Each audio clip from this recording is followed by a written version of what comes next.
Hello friends, trading की सबसे powerful strategy में से एक मल्टीपल टाइम फ्रेम एनालिसिस, जिसको scalper, day trader, swing trader और सब ट्रेडर यूज़ करते हैं। और अब तो आप भी इसको सीखने वाले हैं। So let's get start.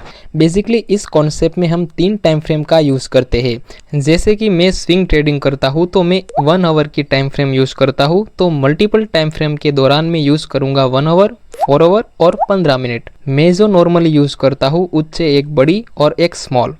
और अब इम्पोर्टेंट पॉइंट, मेरी बात को पूरे ध्यान से सुनिए। जितनी बड़ी टाइम फ्रेम उतनी ज़्यादा एक्यूरेसी, इसलिए हम बड़े टाइम फ्रेम के साथ ही चलेंगे। और स्मॉल टाइम फ्रेम में आपका स्टॉप लॉस हिट होने का चांस भी ज़्यादा रहता है। एग्जाम्पल से समझाता हूँ। 15 मिनट की टाइम फ्रेम में यहाँ पे अप ट्रेंड है, मार्केट इस सपोर्ट के पास हैमर बनाता है, प्लस उसकी कन्फर्मेशन कैंडल की फॉर्मेशन भी मिली। अब हम यहाँ पे बाय करें तो हमारा स्टॉप लॉस कुछ ही मिनट में हिट हो जाता है। देखो ऐसा क्यों हुआ मालूम। यहाँ पे हम टाइम फ्रेम को चेंज करें तो 1 आवर की टाइम फ्रेम में हमें डाउन ट्रेंड मिलता है, और इसी जगह हमें ट्रेंड लाइन का रेजिस्टेंस भी मिला, plus doji and confirmation candle की फॉर्मेशन भी मिली बड़े टाइम फ्रेम पे। अगर आपने मल्टीपल टाइम फ्रेम को यूज़ किया होता इस तरह से, तो 15 मिनट में आपने जो ट्रेड लिया था उसमें आपका स्टॉप लॉस हिट नहीं होता। अब शायद आपने मल्टीपल टाइम फ्रेम की अहमियत समझ ली। अब दूसरा एग्जांपल, ये 4 आवर का ग्राफ है और हमें यहाँ डाउन ट्रेंड की फॉर्मेशन मिली, इसलिए हम स्मॉल टाइम फ्रेम में सेल की अपॉर्चुनिटी फाइंड करेंगे। सबसे पहले 4 आवर में हम सपोर्ट, रेजिस्टेंस और ट्रेंड लाइन को ड्रॉ कर देंगे कुछ इस तरह। अब हम टाइम फ्रेम को चेंज कर लेंगे और 1 आवर की टाइम फ्रेम में ग्राफ को शिफ्ट कर देंगे और वेट करेंगे कि मार्केट इस ट्रेंड लाइन के आसपास आए और हमें कोई बीरिश सिग्नल मिले।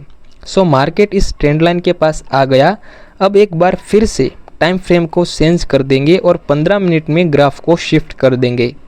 15 मिनट में हम देखें तो यहाँ मार्केट अप ट्रेंड में है और इस जगह पे साइडवे था, एंड साइडवे जोन को ब्रेक करके ऊपर की ओर चला गया।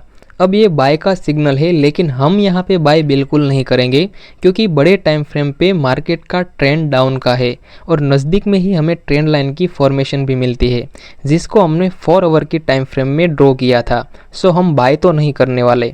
देखते हैं आगे क्या होता है। जैसा हमारा अंदाज़ा था, मार्केट ने इस ट्रेंड लाइन को रिस्पेक्ट दिया और नीचे आ गई। यहाँ जितने भी बायर्स ने बाय किया होगा वो सब ट्रैप हो चुके हैं। अब हम चाहे तो यहाँ पे सेल में एंट्री कर सकते हैं, और अगर आप चाहे तो 1 आवर की टाइम फ्रेम में कोई सिग्नल मिलने का वेट भी कर सकते हैं।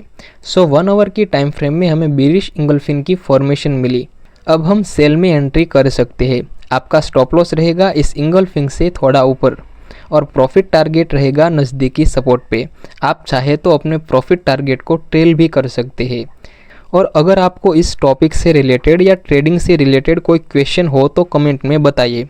यकीन मानो मैं रिप्लाई दूंगा ज़रूर।